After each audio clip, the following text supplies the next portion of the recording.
Les GG, tout sur les dessus de l'actu. Moussa Moïsila, Tamba Milimuno, Roby, Lamine Guérassi Forment les grandes gueules. Parler beaucoup, manger l'argent, voyager beaucoup seulement. Mais travailler beaucoup, créer des choses, emploi des jeunes, non, non, non.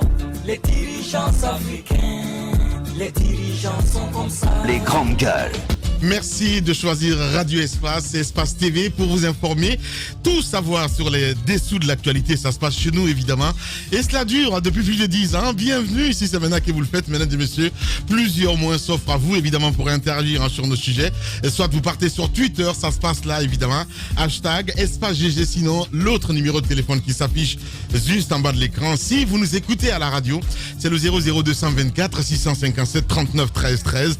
Avec plaisir, dans la deuxième partie de cette émission, mesdames et messieurs, nous allons faire lecture de quelques messages, évidemment avec beaucoup plus de plaisir. Vous nous écoutez partout en Guinée. Merci à vous qui nous rejoignez du côté de Lola. Vous nous écoutez là sur 99.7. Si vous êtes du côté de l'Abbé, même fréquence. Vous êtes du côté de Bokeh, 99.7 également. Si vous êtes dans la savane guinéenne, à Cancan, 99 en modulation de fréquence. À la une, c'est évident. Et oui, la dernière sortie donc du secrétaire général du SLEG aura raison sur Abdoulaye Sow. L'effet donc d'une double douche froide, il faut le dire. Hier, Aboubacar Souma a annoncé la suspension donc de la participation de son organisation aux activités de l'USTG version Conakry. Le secrétaire général donc du SLEG, il faut le dire, reproche ainsi à l'USTG, ou du moins à son leader, de nourrir des visions autres que celles portées donc par le SLEG. Il évoque pour preuve la mollesse donc de son soutien au dernier mouvement de revendication conduite donc par le syndicat libre des enseignants de Guinée. Qu'est-ce qui motive, il faut le dire, de telles déclarations? Nous allons essayer de comprendre ce matin. Aboubacar Souma, secrétaire général donc du SLEG, vous allez l'entendre ce matin chez les GG sur Radio Espace Guinée. Quel sort réserve-t-on donc à la population carcérale sous le coronavirus en Guinée? Nous posons cette question ce matin.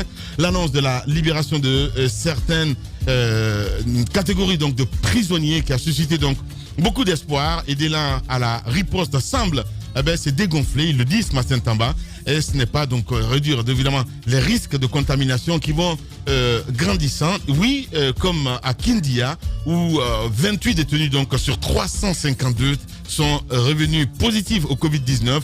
Nous allons essayer de comprendre ce matin du côté de la chancellerie. Donc, c'est Seikou Keïta, conseiller donc à la communication du ministre de la Justice. Vous allez l'entendre ce matin chez les GG. D'autres sujets viendront s'ajouter à tout ceci. Merci à vous à l'international avec Nabi qui nous rejoint dans ce studio et qui fait une pub gratuite d'ailleurs. Bonjour Moussa, bienvenue. Comment ça va ce matin? Ça va, alhamdoulilah. Bonjour. Bien réveillé? Ouais, un peu lourd, mais ça va. Ouais. Bien. Allez, la compétition, c'est pas facile, le championnat. Oui, c'est chaud, mais bon, on tient. Comme on le dit, ce sont les plus durs qui vont subsister. Bien, voilà. C'est bien. Bonjour. Tamba Zakari Milimono, la forêt à l'honneur ce matin. Oui. Très bien habillé, comment ça va ce matin? Merci, très bien, bonjour et bonjour à tous. Ouais. Comment ça va Jacques Lewalino? Bonjour Lamine, bonjour à tous. Ouais. Et cette question, faut-il s'attendre sur les limites du tarif social sur l'électricité, Moussa Moïsila? Tu continues à payer l'électricité ou pas du tout? EDG? J'ai pas encore reçu de facture, mais je sais que certains citoyens l'ont reçu. Peut-être qu'on va écouter Jacques avant que je vous donne un exemple là-dessus. Allez-y, Jacques Lewa. La dernière fois, on a vu comme ça un confrère qui affichait, qui publiait sur sa page une facture pour dire que la société électricité de Guinée la lui avait déposée pour être honorée. Et après le week-end, j'ai eu des appels de certains compatriotes du côté de Koya, je crois, à Somaya, qui indiquaient, puisqu'ils tiennent des boutiques, ces compatriotes donc, qui ont reçu donc des factures d'électricité. Il se pose la question, est-ce qu'eux ils ne sont pas au tarif social? Alors hier j'ai pu avoir des échanges avec quelqu'un de la société d'électricité de Guinée, EDG. Donc c'était pour savoir qui sont sous le tarif social et qui sont sous d'autres tarifs. Après, mon interlocuteur me fait comprendre qu'il y a eu erreur dès le départ parce que le gouvernement n'a pas cherché des vraies informations auprès de la société avant d'annoncer à la population que tout le monde serait, n'est-ce pas, exempt si vous voulez, tout le monde était exclu donc du paiement des factures désormais. Ce qu'il a essayé de me faire comprendre, c'est que le tarif social aux yeux des EDG, c'est ceux qui consomment entre 0 et 40 kWh. Donc ça, c'est pratiquement ceux qui devraient payer normalement pas plus de 110 000 francs guinéens par mois, donc par facture. Et il se trouve que si vous voyez aujourd'hui dans toutes les familles, même ceux qui sont peut-être à deux seulement dans une maison, il suffit seulement qu'ils aient des appareils électroménagers pour que leur facture aille au-delà de 110 000. On peut se retrouver facilement entre 150 000 et 200 000 francs guinéens. Donc, il y a plusieurs tranches dans cette catégorie. La T1, donc, c'est de 0 à 40 kWh. De 40 kWh à 300 kWh, c'est la tranche 2. Maintenant, de 300 à... Et c'est pas comme maintenant ou à plus, ça c'est maintenant la tranche 3. C'est là où on retrouve les grands consommateurs. Ça peut être des grandes familles, ceux qui ont des grosses villas, mais également des entreprises. Donc qui doivent payer beaucoup plus. Donc il y a ces éléments-là qui restent comme des informations non clarifiées, mais il sera en tout cas très difficile aujourd'hui de convaincre, n'est-ce pas, le citoyen qui a l'habitude de payer 150 000 ou 200 000 comme facture d'électricité, de lui dire, bon, lui, il n'est pas concerné par l'annonce du gouvernement, parce que dès le départ, il n'y a pas eu cette clarification. Il est donc question d'amener le gouvernement et EDG à avoir le même discours et peut-être qu'on arrête d'envoyer ces factures. Non, au départ, enfin, je sais pas, je ne travaille pas à EDG, mais quand on dit suspendre les factures, ça ne veut pas dire de ne pas émettre les factures. Non. Après les sommes, évidemment, c'est le gouvernement de prendre en compte. Non, c'est vrai que... Voilà, parce qu'après, c'est le système qui éclabousse. C'est vrai qu'au lendemain de l'annonce du gouvernement, EDG a donné une conférence au cours de laquelle on nous a dit clairement que les factures seraient émises. Qu'on allait émettre des factures, justement, mais ce n'est pas aux citoyens... Des factures à régler. Des factures à régler, mais par le gouvernement. Donc ce ne serait pas aux citoyens de régler. Sauf que des informations que nous recevons, c'est que pour les citoyens qui nous ont contactés, il s'agit des agents DDG qui viennent réclamer de l'argent aux citoyens. Donc ça, c'est autre chose. Émettre des factures et attendre que l'État honore ces factures et demander aux citoyens d'honorer, c'est assez différent. Donc il va falloir que les choses soient clarifiées et du côté DDG et du côté du gouvernement. Allez, c'est assez complexe, hein, mon cher Tamba. Peut-être pas complexe. Peut-être pas complexe. Premièrement, parce qu'on connaît notre société, on la connaît. Je m'amusais comme ça à réfléchir pendant que Jacques parlait. Je me disais, peut-être que le Premier ministre aurait dû rencontrer tout le monde pour leur dire, écoutez, pendant les 3 prochains mois, s'il vous plaît, mettez de côté tous vos petits mangements, acceptez que ça ne fonctionne pas cette fois-ci pour 3 mois. Et après, on va relancer la chose, on pourra revenir à nos anciennes habitudes. Et donc, de ce point de vue-là, moi, ça ne me surprend pas.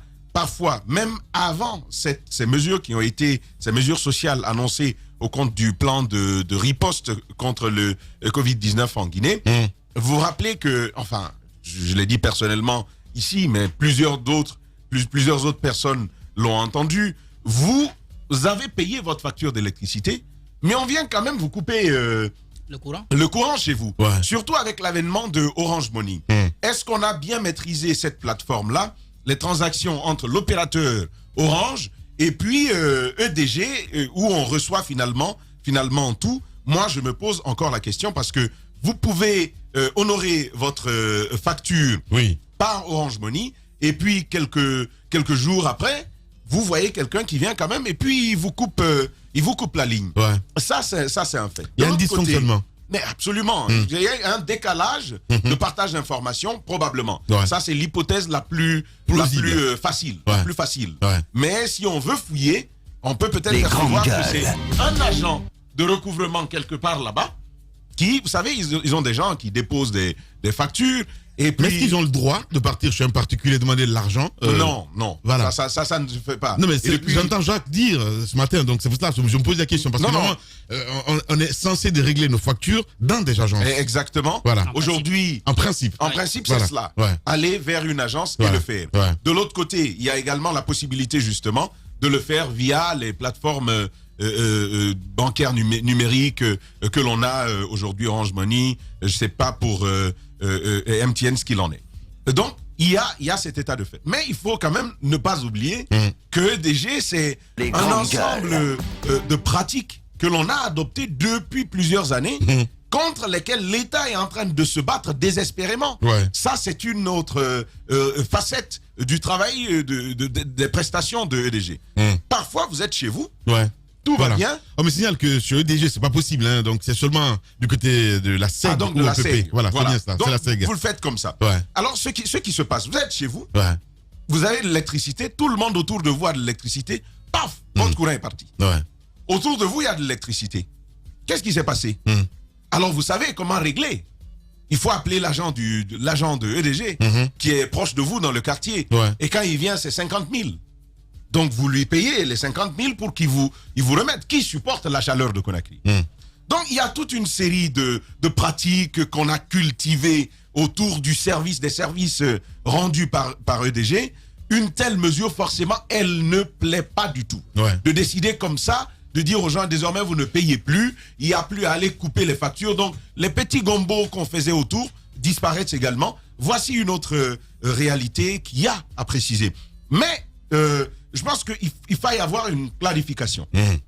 Parce que, on a l'impression, parce que en écoutant Jacques, depuis hier d'ailleurs, on en parlait, un boutiquier par exemple qui vient vous dire, mais moi, on m'a tendu ma facture. Que se passe-t-il? Est-ce que, et là c'est important, que ceux qui viennent déposer les factures puissent se prêter à cet exercice pédagogique pour expliquer que probablement ils ont consommé au-delà de ceux qui sont abonnés au tarif social. Ouais, parce qu'il y a un forfait. Ben, jusqu'à 90 kWh, je crois. 90 kWh. 90 kWh, donc dans 0 à 90, vous êtes abonné au tarif social. Mais dès que vous dépassez cette tranche-là, il faut quand même s'attendre à avoir sa facture. Je pense que cet exercice pédagogique pour expliquer à tous les consommateurs, donc à tous les clients de EDG, ce qu'ils doivent à l'État guinéen, je pense que c'est important qu'on puisse se prêter à ça. Cela dit, je n'occulte pas la possibilité qu'il y ait des abus. Parce qu'on y est habitué, je le soulignais il y a peu. Et ces mesures, même si elles sont bénéfiques dans la globalité, je pense qu'il faille les accompagner de cette pédagogie dont je parlais pour expliquer ce que doivent, ce que ne doivent pas payer les Guinéens. Bien, allez-y mon cher Moussa. Moi je trouve qu'il faut, il y a besoin quand même. Tu avais un exemple à donner? Oui, je trouve qu'il y a besoin de rappeler à tous ceux qui nous écoutent, à EDG et au gouvernement, que le discours sur la réponse économique de l'État au contre-coup de la Covid-19, ce discours est enregistré chez beaucoup de citoyens dans les smartphones, dans les ordinateurs. Parce qu'il s'agit quand même d'un plan qui allait permettre aux ménages les plus pauvres, aux personnes n'ayant pas les moyens de faire face aux crises que cause la Covid-19. Ben ce discours, ce plan donc a permis aux gens de pouvoir supporter cela un tout petit peu. Donc on sait à quel moment a commencé le plan de soutien à l'économie nationale et à quel moment ça va prendre fin. Donc sur le plan de EDG, ce qui a été dit est clair. C'est-à-dire que c'est jusqu'au mois de juin et le mois de juin est inclus dans le plan. Donc jusqu'à la fin de ce mois, vous n'avez pas le droit d'émettre les factures, de faire payer. Non. C'est important. De faire payer. C'est important de clarifier ça aussi, Moussa. Émettre une facture et payer. Non, c'est important. Sincèrement parlant, on a l'habitude de faire des marketing ici où il y a des factures à 1 euro, enfin, je veux dire à 0 franc ou à 1 franc guinéen. On sait que c'est offert. Tu vois ce que je veux dire? Donc c'est un peu dans ce sens. Dans les conditions normales, lorsque un discours les grandes gueules qui touche un peu tous les ménages, qui concerne tout le territoire national, lorsqu'un tel discours est fait, EDG n'a d'interlocuteur que le gouvernement guinéen. Donc, dans les conditions normales, on ne devrait pas amener la facture globale au niveau. Exactement, on ne devrait pas amener ces factures-là au niveau des ménages, parce que ça porte à confusion, ça crée de l'amalgame. Vous avez vos factures, vous les répertoriez, vous les entassez, ensuite vous amenez les totaux au niveau du gouvernement, il appartiendra au gouvernement de les régler. Mais n'amenez pas de facture au niveau des ménages, parce que tout de suite, c'est un réflexe qui vient, le réflexe de payer. Ouais. Donc, il faut éviter tout cela parce que l'agent qui déposera la facture ne refusera pas la main tendue avec quelques liasses de billets dedans. Il ne va pas dire je me suis trompé. Il prendra. Donc, il faut éviter Les tout grandes cela. gueules. Mettez vos factures de côté et après cette période, faites vos comptes avec l'État. Mais ce que je voudrais que les gens sachent, EDG et le gouvernement ont manqué d'attention au niveau des abonnés au tarif social, le prépaiement. Ouais. Prépaiement. C'est-à-dire que vous avez des Guinéens, des consommateurs d'électricité qui sont au tarif social mais avec le module prépaiement. C'est-à-dire que eux, ils consomment ce qu'ils rechargent. Ces derniers n'ont pas bénéficié de tarif social. C'est-à-dire que ils ont continué à recharger leur compteur parce que vous ne mettez pas dedans, vous n'aurez pas l'électricité. Donc, ils ont continué à recharger leur compteur alors que EDG est au courant qu'une mesure a été prise par le gouvernement permettant donc à tous ceux qui sont au tarif social, même s'il s'agit du prépaiement, de ne pas payer l'électricité. Mais ces personnes continuent de payer, cette catégorie d'abonnés, cette catégorie de clients continue donc de payer le courant électrique. Je me pose des questions. Est-ce que c'est fait exprès au niveau de EDG? Parce que c'est quand même extraordinaire. Quand on impose une telle mesure du côté du Sénégal, votre boîte est rechargée automatiquement par l'État. C'est-à-dire que vous êtes à la maison, vous voyez qu'on a rechargé votre compteur. C'est ce que aurait dû être fait ici. Mais nos clients qui sont au prépaiement rechargent eux-mêmes leur compteur et ce n'est pas normal. Cet argent, je pense que ne devrait pas être perçu par EDG. Il faut retourner tout ce qui a été perçu pendant cette période de trop perçu. Voilà, exactement, pendant cette période de mais ils ne le feront jamais, Moussa. Non, ils doivent retourner. De ce que je dis, ils ne le feront jamais. Oui, mais voilà. ceux qui ont rechargé. Après, on peut déduire à la prochaine facture. Non, mais Lamine, c'est pas normal. Pour moi, c'est un vol. Non, mais c'est pas normal. Tu comprends pas ce que je veux dire. Oui, mais ils doivent le faire. C'est une obligation. Vous avez une mesure. Les grandes gueules. Peut-être il va falloir que j'ai M. Baldé dans ce studio pour mieux expliquer, le directeur commercial. Non, mais parce que tu comprends pas en fait. Sincèrement parlant. Bon, ok. Lamine, je comprends. Ce qui est plus simple. Oui. On a dit qu'au tarif social, c'est gratuit. Vous savez qu'ils doivent recharger leur boîte. Vous les rechargez à leur place. Parce que vous savez tout de même que vous aurez des comptes à régler avec l'État. Vous ne dites pas aux consommateurs de ce type, de cette catégorie vous ne dites pas à cette catégorie de consommateurs, continuez à recharger vos boîtes. Après, nous allons déduire cela des factures à venir. Vous ne leur avez absolument rien dit. Donc, je pense que c'est fait exprès. Si au moins il y avait un accord, il y avait un message qui a été lancé à cette catégorie de consommateurs, comme quoi continue à recharger et le nombre de, parce que tout est quand même on sait les montants qui sont rechargés par mois par cette catégorie de consommateurs. Donc ils peuvent répartir tout cela et leur dire si vous rechargez jusqu'à la fin de la période qui a été conclue avec l'État, et bien après cette période nous allons voir dans quelle mesure compenser cela dans vos factures à venir. Mais cela n'a pas été fait. Je trouve que c'est quelque chose qui a été fait de façon qui a été expressement fait. Donc il faudrait que EDG permette à ces consommateurs-là de retrouver ce qu'ils ont pu mettre dans les machines parce que c'est pas normal. Ensuite, il faut que EDG sache, et ça c'est le dernier paragraphe, le dernier développement que je souhaite faire plutôt, il faut que EDG sache qu'on est au courant d'une chose qui se passe. Il y a une pratique en cours, il y a une audit en cours, Lamine. N'écarquillez pas les yeux de cette sorte. Alors je ne regarde pas, je regarde les téléspectateurs. Il y a une audit en cours et ça sent, il y a un parfum de détournement de fonds au sein des différentes agences de EDG. Les grandes gueules. Un gros trou noir au niveau de la comptabilité de EDG. Nous sommes sur les enquêtes. Vous avez de gros consommateurs, je ne vais pas citer de nom, vous avez des hôtels et autres qui consomment des millions par mois. Quand on envoie leurs factures, il y a l'indice qui est changé pour en faire une sorte de consommateur qui aurait donc consommé de l'électricité mais à un coût plus bas. Et la différence est perçue autrement. Cette pratique continue depuis belle lurette et aujourd'hui, ça a été détecté. Il y a un audit qui est en cours. Mais l'audit risque également de battre de l'aile parce qu'il y a un conflit d'intérêts au niveau de ceux qui gèrent cet audit-là. Donc nous sommes sur l'enquête. Il faudrait quand même que EDG ne tombe pas, ne meure pas après le départ de Veolia. Sinon, on dira que le Guinéen ne peut pas gérer le patrimoine national. Bien. Allez-y, Tamba. C'est une enquête. Une phrase. Oui. Allez-y. Une phrase longue. Ce que je dis sur ce que le dernier pan de Moussa Moïse, c'est de dire que c'est une enquête qui ne va pas prospérer du tout. Pour la simple raison que ça, c'est la pratique. Si l'enquête elle est menée, si l'audit il est mené jusqu'au bout, ça va emporter tout le monde. Depuis plusieurs années, ça existe. Vous commencez un commerce, vous n'avez pas tout l'argent, vous négociez avec un agent bien placé de EDG qui vous fait une remise sur votre quantité de consommation effective.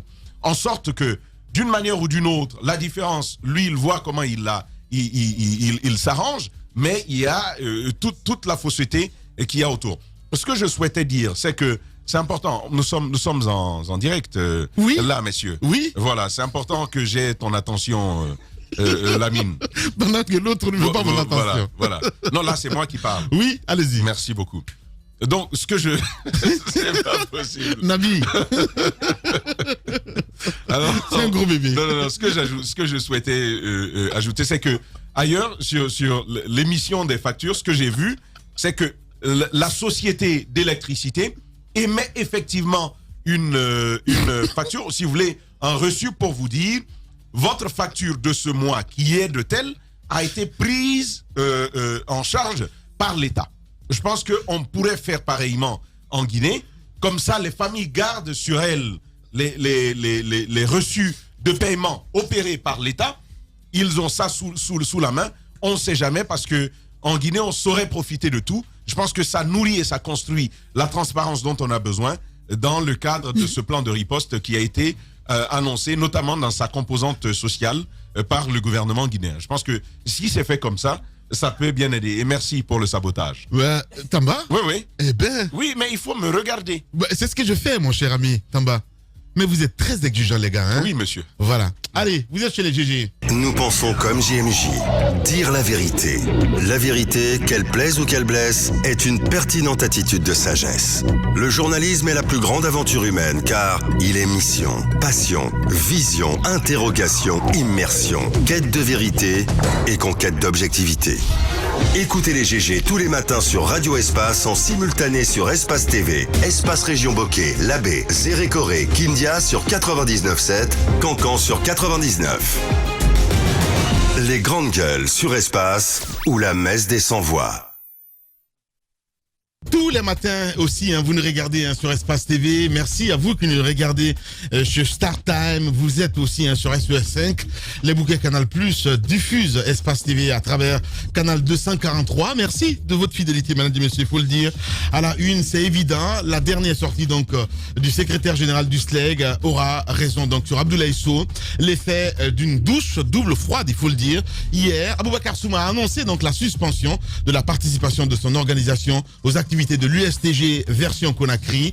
Le secrétaire au chapeau blanc, il le dit en bas ce matin, reproche donc ainsi à l'USTG, ou du moins à son leader, de nourrir des visions autres que celles portées donc par le SLEG. Il évoque pour preuve la mollesse donc de son soutien au dernier mouvement de revendication conduite donc par le syndicat libre des enseignants de Guinée. Qu'est-ce qui motive de telles déclarations? Aboubacar Souma, vous allez l'entendre ce matin, il faut le rappeler, il est le secrétaire général du SLEG, mesdames et messieurs. Nous irons aussi à l'intérieur du pays ce matin, du côté de Kindia.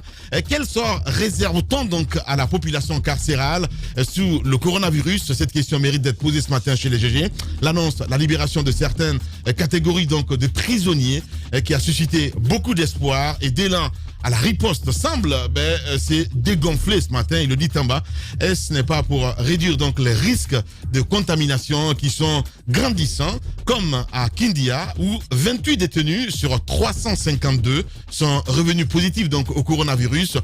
Nous allons joindre pour comprendre ce matin M. Sekou Keïta, conseiller donc à la communication du ministère de la Justice. Il va intervenir ce matin chez les GG. Vous continuez à réagir. Les contacts s'affichent juste en bas de l'écran là. Si vous êtes sur Twitter, hashtag espace GG. Sinon, l'autre numéro de téléphone, si vous nous écoutez à la radio, c'est le 00224 657 39 13 13. Avec plaisir, nous allons lire vos messages sous les coups de 10 heures.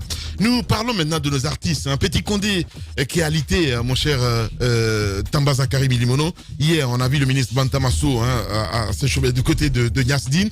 Et pendant ce temps, ce jeune aussi, un styliste, est gravement malade. Et on nous apprend même ce matin que la chance de survie est vraiment minime, mon cher Tamba. Alpha ou Fashion. Ouais. Je suis choqué, notamment par Petit Condé, j'étais déjà au courant, mais Alpha O, ça me tombe dessus comme ça, parce que n'avions pas l'information et c'est aussi quelqu'un particulièrement, en tout cas, de moi proche. Et forcément, ça cet effet indésirable qui peut affecter. Ce que j'en dis, c'est que par rapport déjà à Petit Condé, la maladie et la mort participent à la vie. La maladie et la mort participent à la vie. On ne peut pas en faire autrement. Lorsque vous naissez, vous vous attendez à ces moments de la vie où vous devez faire face au destin de la maladie, mais aussi à celui particulièrement compliqué ce matin. Alors, ce que j'en dis, c'est que il faille pour nos artistes, d'abord à titre personnel, s'efforcer d'anticiper là-dessus. Je l'ai dit déjà suffisamment, je ne vais pas m'étendre là-dessus. Ça vaut pour eux, ça vaut pour tous ceux qui ont une responsabilité dans l'espace public. C'est important que l'on puisse préparer cela. J'ai bien compris. Et cette initiative de Malik Kébé, qui est à saluer, je me souviens quand il était à la tête de l'agence guinéenne des spectacles, Malik avait entamé en tout cas des démarches de ce genre avec NCA Guinée. Et c'est là que tu vois, donc je sais pas trop ce que ça donnait. C'est là justement que je voulais en venir. C'est là que je voulais en venir. Il appartient, et ça aussi, il y a une part de responsabilité individuelle à considérer. L'artiste doit pouvoir accepter de souscrire à cette assurance-là. Effectivement. L'État, l'État peut faire des apports d'une certaine valeur, à un certain pourcentage. Mais chaque artiste doit pouvoir faire face à cela. Je pense qu'il faut pouvoir souscrire à ce genre de mesures, de sécurité sociale, assurance, tout ce que vous savez. C'est pour l'avenir. Autant pour eux que pour les journalistes que nous sommes, les hommes politiques, il est important de pouvoir prévoir ça. Que le ministre aille au chevet de Petit Condé, de ses artistes, c'est une bonne chose. Humainement, c'est à saluer.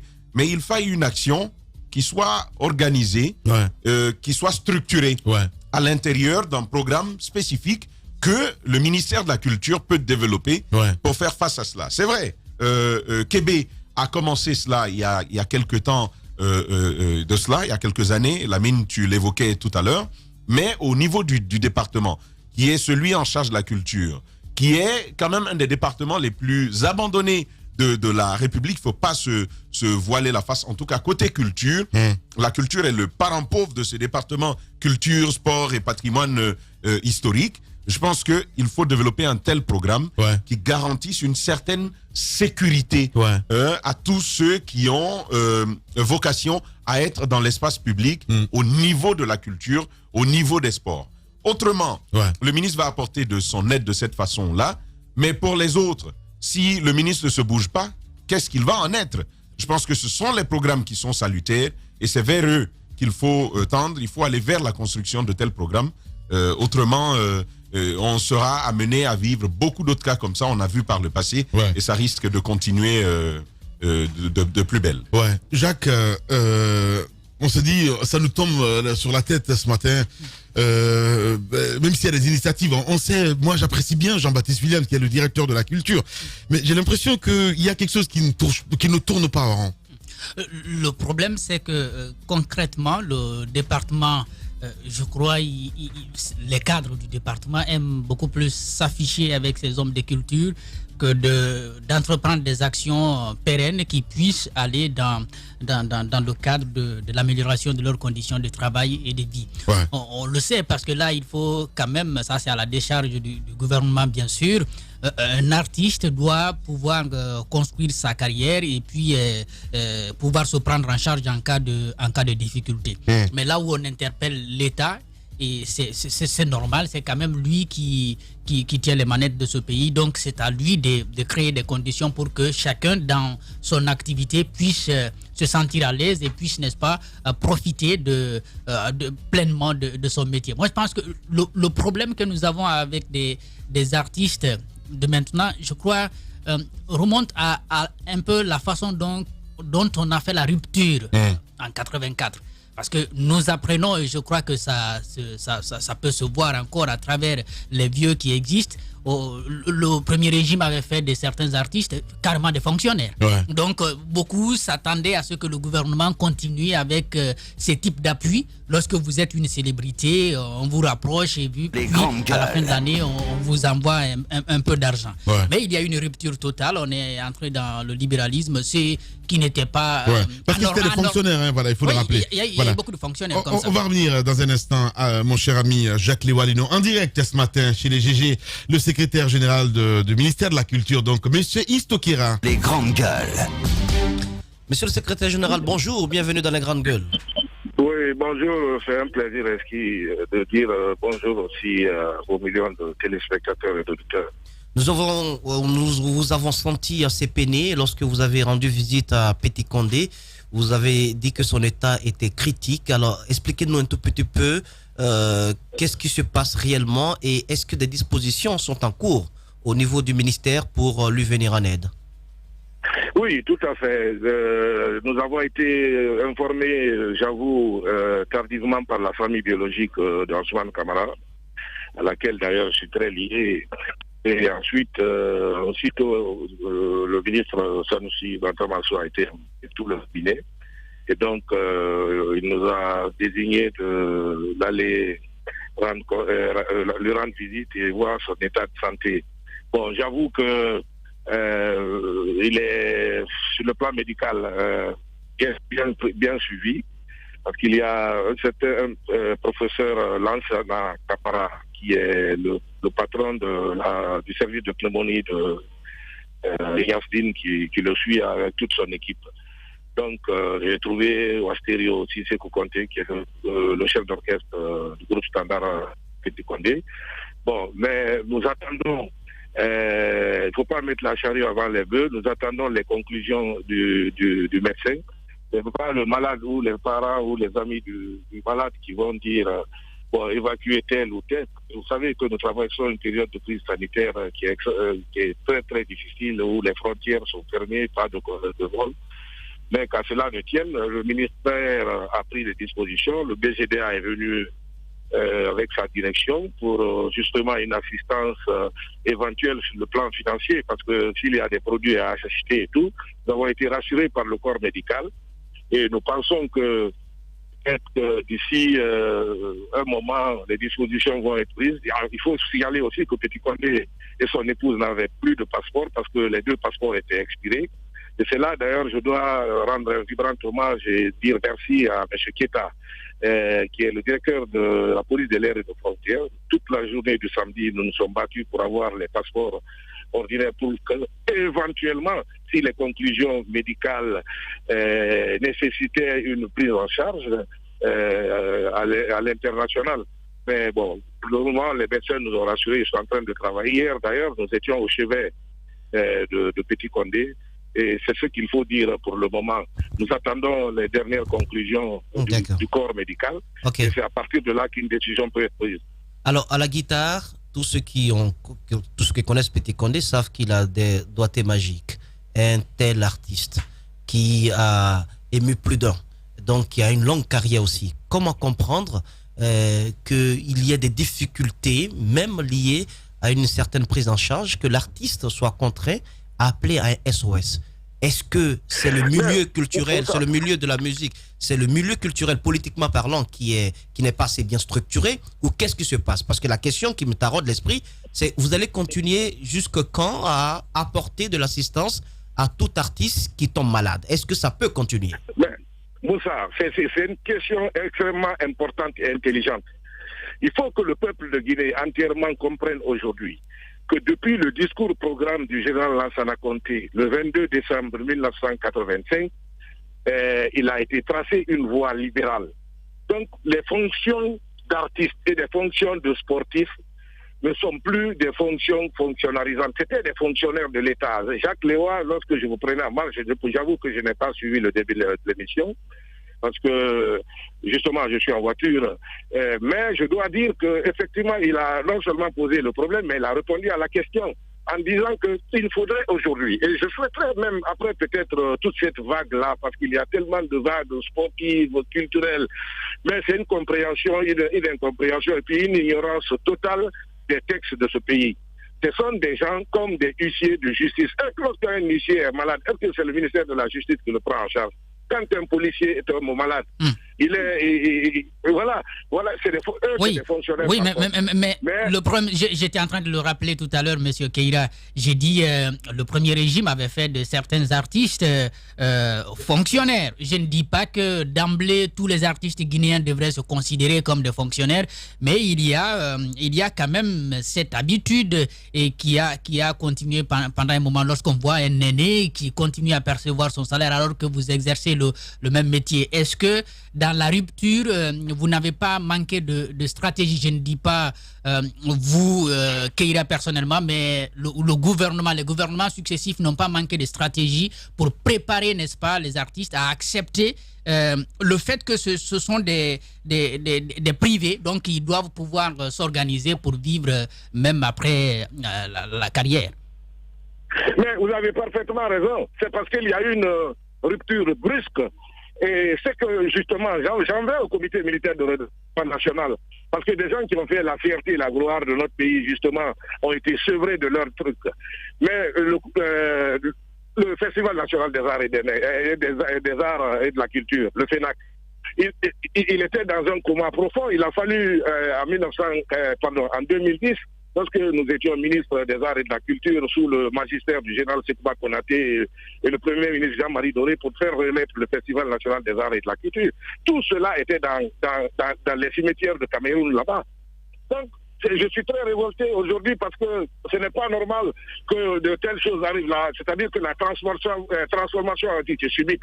Les usines ont été troquées et ont été vendues à des gens ici qui ont été incapables de faire travailler les usines. Les instruments de musique ont été retirés à des orchestres nationaux ici.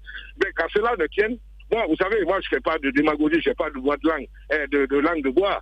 Le président de la République, le professeur Alpha Condé, depuis son arrivée, a fait des efforts, il faut le reconnaître, parce qu'aujourd'hui, justement, dans cette dynamique, et il dit d'ailleurs, il prend la Guinée où le président Sékou Touré l'a laissé, je crois que c'est dans le domaine du secteur de la culture et du sport, et ça je le dis sans démagogie parce que je n'ai pas de couleur politique. Bien. Mais il fait ce travail-là. Isto, je n'ai jamais dit que vous êtes démagogue, Isto. Mais si vous insistez dessus, voilà.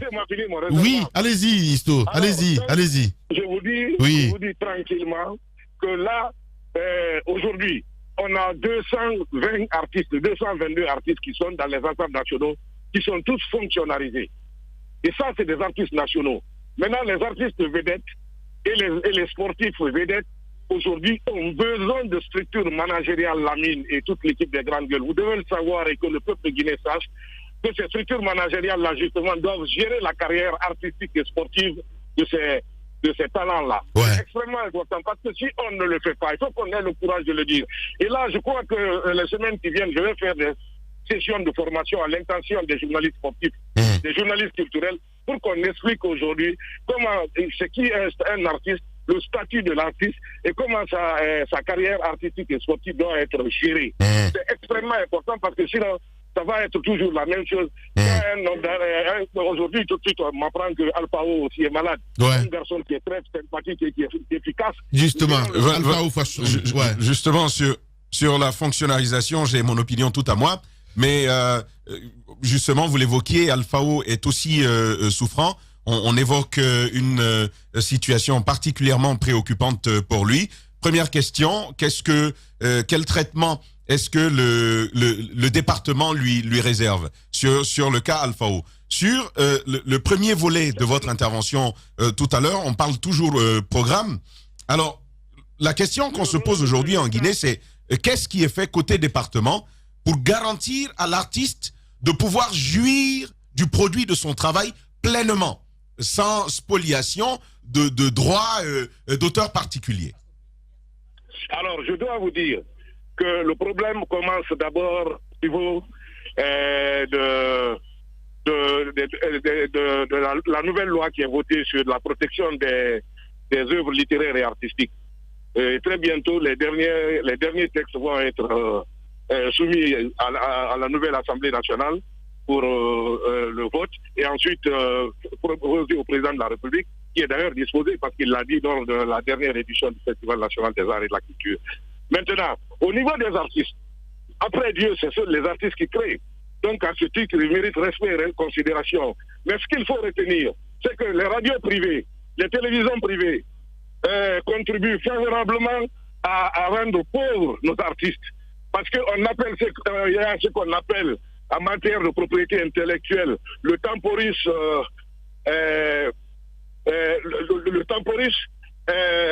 n'est-ce pas? C'est-à-dire que le nombre de musique et le timing diffusé. Mais il se trouve que malheureusement, quand on est en Guinée, toutes les radios et toutes les télévisions, et on joue plus de musique étrangère, musique étrangère, pardon, que de musique guinéenne. Donc, du coup, la SACEM, qui est un organe de suivi et de paiement de ces droits d'auteur, fait des piges. Et en ce moment, les artistes étrangers ont plus d'argent. Et un créateur vit essentiellement de ses droits d'auteur. C'est les droits d'auteur seuls qui peuvent faire en sorte que les artistes soient riches. Oui, et plus riches que les hommes politiques, ça je vous le dis. Que disent nos textes? Vous savez quelque chose? J'en ai discuté un peu avec Kerpa Lassanou, qui est le patron de l'Utergui, et je crois que dans quelques jours, nous allons entamer les discussions pour que, c'est vrai, les radios, pour le moment, ont des problèmes, nous savons, financiers. Parce que je connais mon ami Lamine Guinassi Holding, mais il faudrait qu'on vous associe là-bas pour que vous acceptiez de payer les droits d'auteur. Bien. C'est extrêmement important. Et ensuite, l'organe de gestion des œuvres. Le BGDA, il y a beaucoup de trucs sur lui. Le BGDA, justement. Je vous dis, laissez-moi finir, Jacques. Ce n'est pas une banque. Ce n'est pas une banque. La mission du BGDA, c'est de percevoir. Ensuite, la protection et la distribution des droits d'auteur. C'est comme vous, les journalistes, vous collectez, vous traitez et vous diffusez. Voilà. Donc, une radio ne peut pas être une banque au même titre que le Bureau guinéen des droits d'auteur. Il faut que cela soit compris. Mais on est dans un pays où les 80% des Guinéens ne savent pas lire et ne savent pas aussi parler français. Alors, Isto, le cas... Nous allons essayer de passer par une méthode le cas de Alpha ou Fashion. Et les autres peuvent comprendre. Oui. Voilà, le cas de Alpha ou Fashion. C'est bien, on peut même consacrer une émission entière là-dessus, en ce qui concerne évidemment le Bureau guinéen de droits d'auteur. Le cas de Alpha ou Fashion, Tamba a posé la question, qu'allez-vous faire, Isto Kera? Parce que là, on nous apprend ce matin, ça change de service, c'est minime, hein? Oui, je viens de parler tout de suite. Et d'ailleurs, je remercie Alpha Serum de Génération 224 qui m'a appelé hier vers 22h pour attirer notre attention. J'avoue que le département n'était pas au courant. Mais nous allons tout de suite au chevet du garçon pour voir ce que le département doit faire. Mais tout le monde doit savoir que le département a une mission d'accompagner aujourd'hui les initiatives privées. Ce n'est pas une obligation entre griffes. Mais nous accompagnons les initiatives privées. Les fonds sont créés, le Fonds de développement des arts et de la culture, le FODAC, le Fonds du développement des sports. Si les fonds-là sont alimentés, normalement ça devait commencer cette année, mais malheureusement il y a cette pandémie-là, le Covid-19, nous pensons qu'après cela, le pays va rentrer dans la normalité et une fois que ces caisses sont alimentées, tout ce problème-là va disparaître. Elles vont disparaître. Parce que ces fonds-là sont créés pour ça, pour justement financer les projets sportifs et culturels pertinents. Et ça, la vision du président de la République, de son gouvernement, cette vision est claire. Bien. Ça, je le dis aussi sans problème. À Fao, nous irons tout de suite à son chevet et nous allons prendre les dispositions qu'il faille pour assister sa famille. Bien. Parce que c'est un garçon que je connais personnellement et qui fait honneur à notre pays dans le domaine de la mode, qui est d'ailleurs une des composantes de la culture. Oui, évidemment. Voilà. Merci beaucoup, mon cher Isto Kera, et j'espère qu'il y aura moins d'incidents avec Petit Saut chez vous, parce que voilà, j'espère qu'il n'y aura plus de vagues. Allez, merci beaucoup. Voilà, c'est un problème de personne. Je vous remercie très sincèrement et vraiment merci pour tout ce que vous faites. Merci beaucoup. Merci beaucoup, Isto Kera. Allez, dans la deuxième partie, mesdames et messieurs, de l'émission, oui, le bouillon Souma, nous allons l'avoir ce matin chez nous. Et nous allons partir aussi du côté de Kindia avec les prisonniers. Évidemment, vous êtes très nombreux d'ailleurs à nous écouter dans les prisons. Merci de votre fidélité. On reviendra dans la deuxième partie et je m'occuperai aussi de vos SMS. Vous êtes chez les GG sur Radio Espace. Certains disent que nous ne sommes pas une chaîne guinéenne. D'autres affirment même que nous ne sommes pas journalistes. Mais vous, savez-vous vraiment qui nous sommes? Les valeurs que nous défendons, la liberté d'expression et d'opinion. nous défendons l'égalité. L'égalité des chances pour tous. Pour tous. Nous sommes une équipe. Nous sommes cette diversité qui fait la Guinée. Et nous en sommes fiers. Et si vous veniez voir par vous-même, nous sommes la Guinée. Nous sommes Adafo Média.